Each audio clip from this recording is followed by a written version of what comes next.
Unfortunately, it looks like I'm not going to make the dino dig this summer.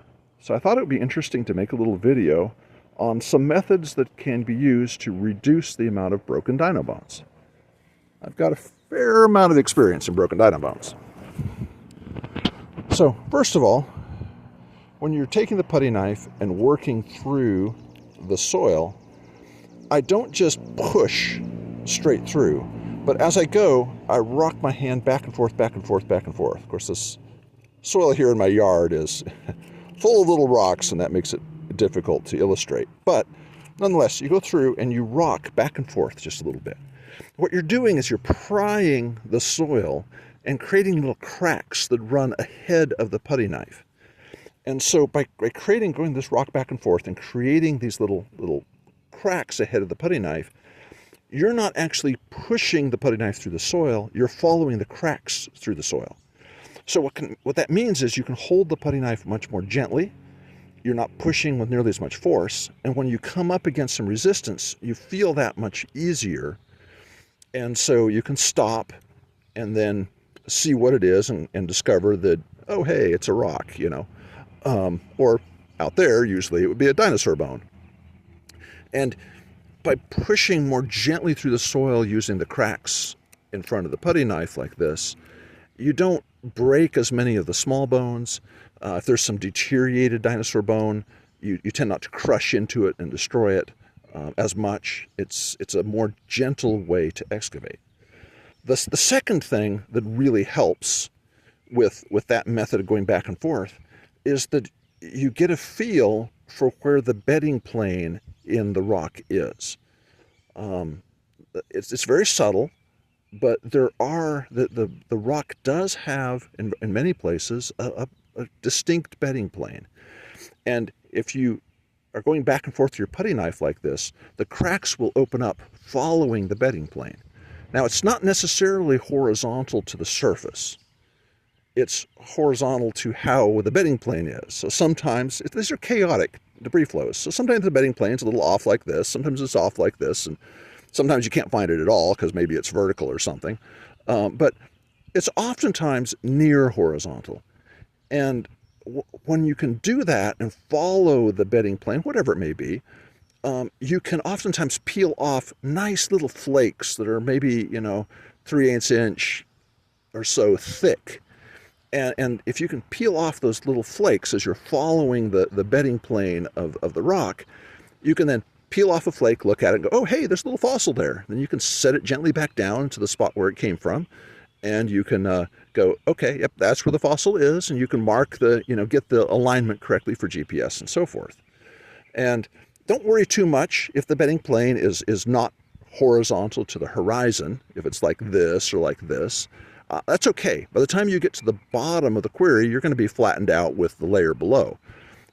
So the more important thing is following that bedding plane. I know this may sound a little bit mystical in a sense to say, let the rock tell you how it wants to be excavated.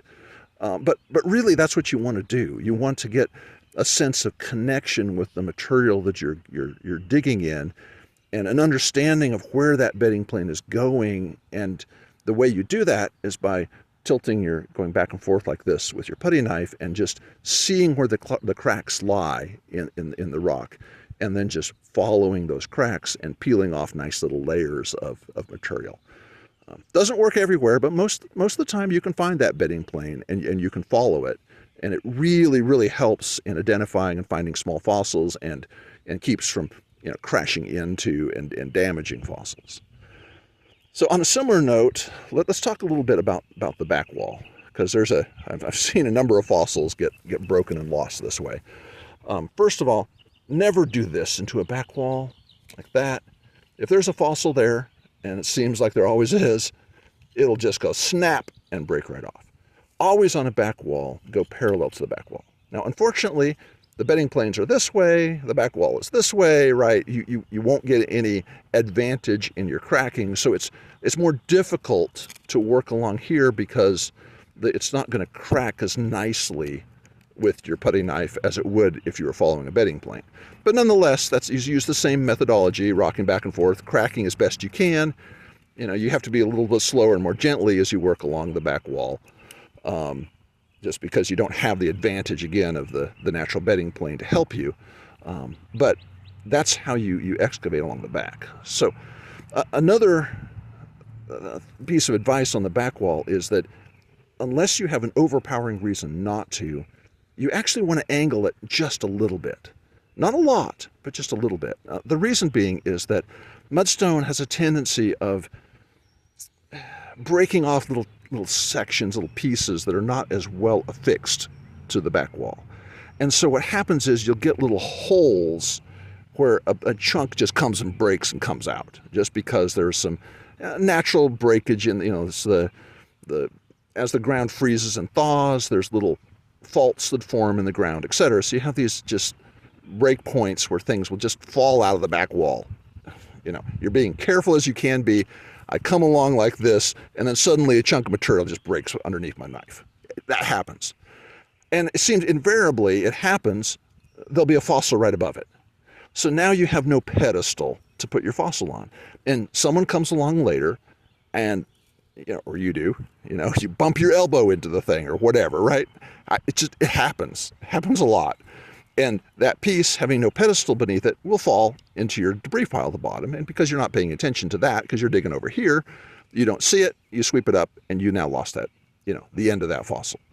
So if you have a little bit of an angle here on the back wall, then if a chunk, breaks out, then you still have a vertical pillar supporting fossils above it.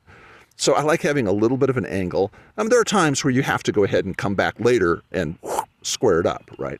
But if you're in the process of working your way down, give yourself a little angle so that you can have those pillars, natural pillars underneath the fossils that are in the wall, and so they're less likely to break and fall off and end up in your debris pile. Well, I think that's it. If anybody has any more suggestions, things they've learned, ways to reduce the breakage of fossils, be very interested in hearing what you have to say. Go ahead and put that in the comments. Thanks.